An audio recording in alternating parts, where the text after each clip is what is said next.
కార్తీక పురాణం 20వ అధ్యాయం పురంజయుడు దురాచారుడగుట. జనక మహారాజు చాతుర్మాస్య వ్రత ప్రభావము వినిన పిమ్మట వశిష్ఠునితో, గురువర్య, కార్తీక మాస మహత్యమును ఇంకను వినవలయుననేడు కోరిక కలుగుచున్నది. ఈ వ్రత మహత్యమున ఇంకను విశేషములు గలవా అను సంశయము కూడా కలుగుచున్నది. ఈ నా సంశయ నివారణ కొరకు మరిన్ని ఉదాహరణములు వినిపించి నన్ను కృతార్థునిగా చేయుడనెను. ఆ మాటలకు వశిష్ఠుల వారు మందహాసముతో, ఓ రాజా, కార్తీక మాస మహత్యము గురించి అగస్త్య మహామునికి అత్రిమునికి జరిగిన ప్రసంగం ఒకటి కలదు. దానిని వివరించెదను, ఆలకించుమని ఆ కథా విధానము ఇట్లు వివరించిరి. పూర్వం ఒకప్పుడు అగస్త్య మహర్షి అత్రి మహర్షిని గాంచి, ఓ అత్రిముని, నీవు విష్ణువు అంశ యందు పుట్టినావు. కార్తీక మాస మహత్యము నీకు ఆమూలాగ్రముగా తెలియను కాన దానిని నాకు వివరింపుము అని కోరెను. అంత అత్రి మహాముని, కుంభసంభవ, నీవడిగిన ప్రశ్న వాసుదేవునికి ప్రీతికరం అగుటచే ఉత్తమమైనది. కార్తీక మాసముతో సమానమగు మాసము, వేదముతో సమానమగు శాస్త్రము, ఆరోగ్య సంపదకు సాటియగు సంపద లేదు. అటులనే శ్రీమన్నారాయణుని కంటే వేరే దేవుడు లేడు. ఏ మానవుడైనను కార్తీక మాసమున నదిలో స్నానము చేసినను, శివకేశవుల ఆలయము అందు దీపారాధన చేసినను, లేక దీపదానము చేసినను కలుగు ఫలితము అపారము.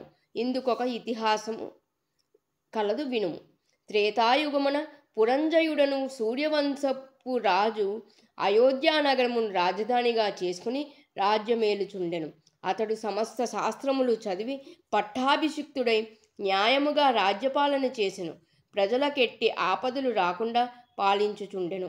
అట్లుండ కొంతకాలమునకు పురంజయుడు అమిత ధనాస చేతను, రాజ్యాధికార గర్వము చేతను జ్ఞానహీనుడై, దుష్టబుద్ధి గలవాడై, దయాదాక్షిణ్యములు లేక దేవ బ్రాహ్మణ మాన్యములు లాగుకొని పరమ లోభి అయి చోరులను జేరదీసి వారిచే దొంగతనములు దోపిడీలు చేయించుచు, దొంగలు కొల్లగట్టుకుని వచ్చిన ధనములో సగము వాటా తీసుకొనుచు ప్రజలను భీతావహులను చేయుచుండెను. ఇటుల కొంతకాలము జరుగగా అతని దౌష్ట్యములు నలుదిక్కులా వ్యాపించెను.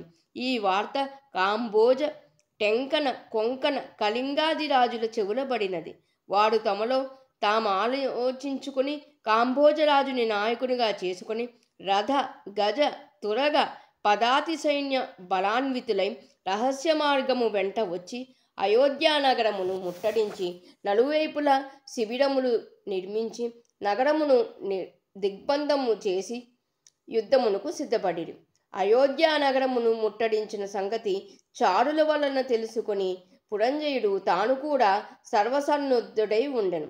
అయినను ఎదుటి పక్షము వారధిక బలాన్వితులుగా ఉండుటయు, తాను బలహీనుడుగా ఉండుటయు విచారించి ఏ మాత్రం భీతి చెందక శస్త్ర సమన్వితమైన రథమెక్కి సైన్యాధిపతులను పురికొల్పి చతురంగ బల సమేతమైన సైన్యముతో యుద్ధోత్సన్నుడై వారిని ఎదుర్కొని భేరి మ్రోగించి సింహనాదము గావించుచు మేఘములు గర్జించునట్లు హూంకరించి శత్రు సైన్యములపై పడెను.